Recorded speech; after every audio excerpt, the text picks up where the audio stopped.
Exam देने वाले बच्चों के नाम पे ये क्या हो रहा है? The typical टुकड़े types have landed up from JNU and other places. सवाल ये है कि क्या कुछ लोग अपनी सियासत के लिए युवाओं की इस असीम ऊर्जा का गलत इस्तेमाल कर रहे हैं? मैं बोल रहा हूँ I stand with police. Police पिटने के लिए है क्या? कैसे पाकिस्तान से सपोर्ट मिला, पाकिस्तानी कनेक्शन की भी, पाकिस्तान में कौन कौन से हैंडल्स जो थे वो मैदान में उतरे, अफवाहें फैलाई गई, पाकिस्तानी कनेक्शन, पाकिस्तानी हैंडल्स। कई बार होता है बच्चों का प्रेम है, ये स्टूडेंट्स का प्रेम है। होता है ये प्यार किसी को नसीब नहीं होता है जो अभिनव भैया को है, और ये हमेशा दिलों में रहेंगे, जो दिलों पर राज करेंगे युवाओं के। हमारे सामने है जिनके सर से खून निकल रहा है और सर पे लाठी मारी गई है। पुलिस हमारी रक्षक है, ये आज हमें धक्का मारती है और हमारे ऊपर इतने लोग गिरे हैं। अगर कुछ हो जाता, मैं घर पे कह के आया था कि माँ मैं प्रोटेस्ट में, अगर मुझे कुछ हो जाता मेरी माँ क्या कहती। यही वो जगह है जहाँ पे बहुत सारे लोग इकट्ठा हुए तो पुलिस ने लाठी चार्ज की है इसी जगह पे। योगदान आपका भी है सर। नहीं बहुत आंदोलन में आप लोगों ने देखा नहीं है। चौबीसों घंटे थे भाई, हम और किसी को नाम नहीं लेंगे। आज गैरों के मुल्क से अपनों में ईद मनाने कुछ लोग आए हैं, पर अपनों ने उन्हें गैर समझकर डंडे बरसाने की आज पूरी तैयारी कर रखी है। नमस्कार, मैं मनुराव। कभी कहा जाता था अगर कलम झुक गई तो लोकतंत्र भी झुक जाएगा। पत्रकारिता को लोकतंत्र का चौथा स्तंभ कहा जाता है, क्योंकि उसका काम सिर्फ खबरें दिखाना नहीं था, बल्कि सत्ता से सवाल पूछना भी था।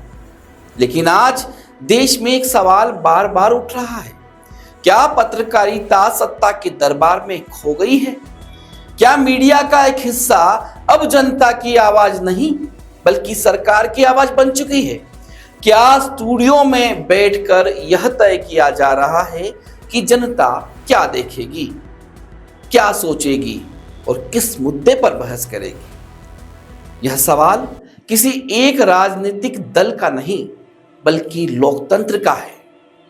पिछले कुछ वर्षों में दो शब्द पूरे देश में चर्चा का विषय बने हुए हैं, गोदी मीडिया और दरबारी मीडिया। ये शब्द किसी कानून की किताब में नहीं लिखे गए, लेकिन करोड़ों लोगों की बातचीत का हिस्सा बन चुके हैं। आलोचकों का कहना है कि मीडिया का एक वर्ग अब सरकार से असहज सवाल पूछने से बचता है, जबकि कई मीडिया संस्थान इन आरोपों को पूरी तरह से खारिज करते हुए कहते हैं कि वे तथ्य आधारित पत्रकारिता कर रहे हैं।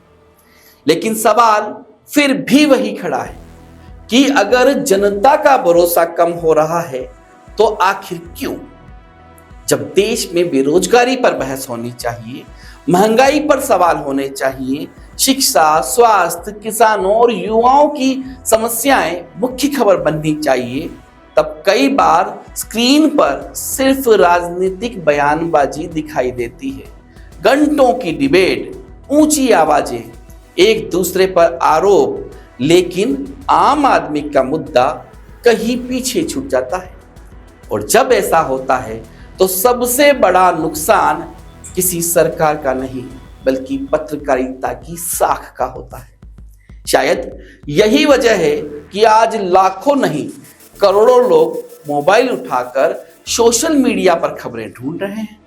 हाँ, सोशल मीडिया में अफवाहें भी हैं, फेक न्यूज भी हैं, प्रोपेगेंडा भी हैं, लेकिन वहीं ऐसी पत्रकार भी हैं जो बिना बड़े स्टूडियो, बिना बड़े कैमरे और बिना कॉरपोरेट ताकत के सीधे घटना स्थल से लोगों की आवाज दिखा रहे हैं। यही वजह है कि आज खबरों का एक नया दौर शुरू हो चुका है। पहले खबरें सिर्फ टीवी तय करता था, अब जनता भी तय कर रही है कि वह किस पर भरोसा करेगी। हर वायरल वीडियो, हर लाइव स्ट्रीम और हर स्वतंत्र रिपोर्ट अब मुख्य धारा मीडिया से तुलना का विषय बन चुकी है। हाल के दिनों में जंतर मंतर पर हुए आंदोलन ने इस बहस को और तेज कर दिया। आंदोलन को लेकर देश में दो तरह की तस्वीरें सामने आई हैं। एक तस्वीर टीवी चैनलों पर दिखाई गई दूसरी तस्वीर सोशल मीडिया पर। कई युवाओं का आरोप था कि मुख्यधारा मीडिया ने आंदोलन को पर्याप्त महत्व नहीं दिया या उसे ऐसे पेश किया जैसे वहां कुछ किराए के लोग अपनी मांगों को रखने आए। वहीं कई टीवी एंकरों ने आंदोलन और उससे जुड़े चेहरों की आलोचना की। दूसरी ओर सोशल मीडिया पर मौजूद स्वतंत्र पत्रकार लगातार मौके पर तैनात रहे।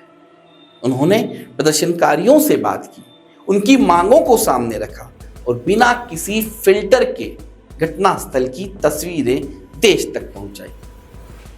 इसी कारण कई स्वतंत्र पत्रकारों को युवाओं का व्यापक समर्थन मिला। न्यूज पंच के अभिनव पांडे सहित कई स्वतंत्र रिपोर्टरों को लोगों ने सराहा, क्योंकि उन्होंने आंदोलन को अपने नजरिए से नहीं बल्कि प्रदर्शनकारियों की आवाज के साथ दिखाने की कोशिश की। कई समर्थकों का मानना है कि दिल्ली से शुरू हुआ यह आंदोलन पूरे देश में इसलिए फैल सका क्योंकि सोशल मीडिया ने उसे लगातार जगह दी। उनका कहना है कि पहली बार बड़ी संख्या में युवाओं ने महसूस किया कि उनकी आवाज बिना किसी बड़े मीडिया संस्थान के भी देश तक पहुंच सकती है। लेकिन यहाँ एक बात समझना भी जरूरी है, हर टीवी पत्रकार गोदी मीडिया नहीं है और हर सोशल मीडिया पत्रकार पूरी तरह निष्पक्ष भी नहीं है। दोनों जगह अच्छे पत्रकार भी हैं और एजेंडा चलाने वाले लोग भी। इसलिए लड़ाई टीवी बनाम सोशल मीडिया की नहीं बल्कि पत्रकारिता बनाम प्रोपेगेंडा की है। आज बहस इस बात की नहीं होनी चाहिए कि कौन किस विचारधारा का है, बहस इस बात की होनी चाहिए कि क्या पत्रकार सत्ता से वही सवाल पूछ रहा है जो जनता पूछ रही है। अगर जवाब हाँ है तो वही पत्रकारिता है और अगर जवाब ना है तो फिर जनता सवाल पूछेगी, क्योंकि सरकारें चुनाव से बनती है लेकिन मीडिया का विश्वसनीयता सिर्फ जनता के भरोसे से बनती है। अगर वह भरोसा एक बार टूट गया तो सबसे बड़ी हार किसी सरकार की नहीं बल्कि पत्रकारिता की होगी। और शायद यही समय है जब मीडिया को खुद से सवाल पूछना चाहिए कि क्या हम सत्ता के करीब हैं या सच के, क्योंकि पत्रकार की सबसे बड़ी पहचान उसका कैमरा नहीं उसकी निष्पक्षता होती है।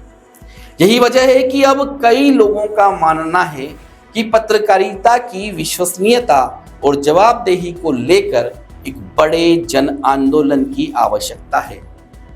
उनका कहना है कि यदि पत्रकारिता के नाम पर पक्षपात, प्रोपेगेंडा और पेशेवर मानकों में समझौता करने जैसी प्रवृत्तियों पर रोक नहीं लगी तो लोकतंत्र का चौथा स्तंभ कमजोर होता जाएगा।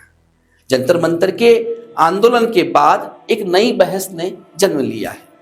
आंदोलन के समर्थकों का मानना है कि अब जैन जी को पत्रकारिता में निष्पक्षता, पारदर्शिता और जवाबदेही की मांग को लेकर भी आवाज बुलंद करनी चाहिए। उनका तर्क है कि पत्रकारिता की गरिमा बनाए रखने के लिए आत्ममंथन और सुधार आवश्यक है।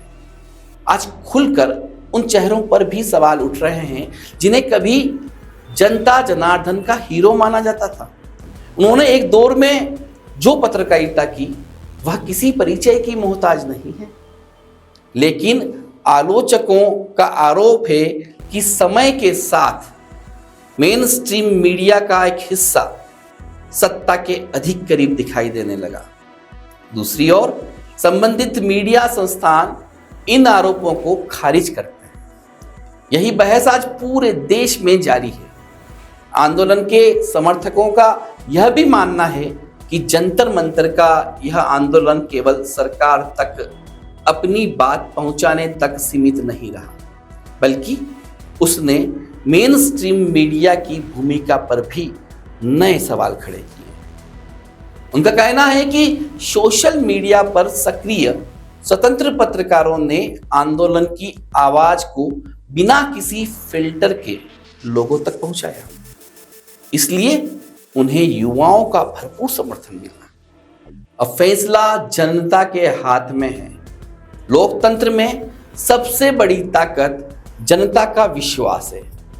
अगर जनता निष्पक्ष, निर्भीक और जवाबदेह पत्रकारिता की मांग करेगी तो मीडिया को भी अपने काम करने के तरीके पर आत्ममंथन करना होगा।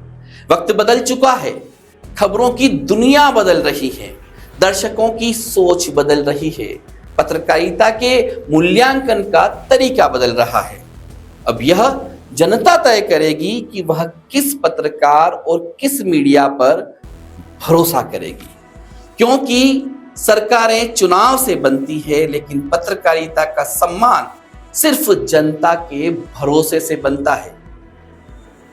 एक बिका हुआ पत्रकार, डरा हुआ विपक्ष और सोई हुई जनता, तीनों काफी है देश की बर्बादी के लिए। नमस्कार।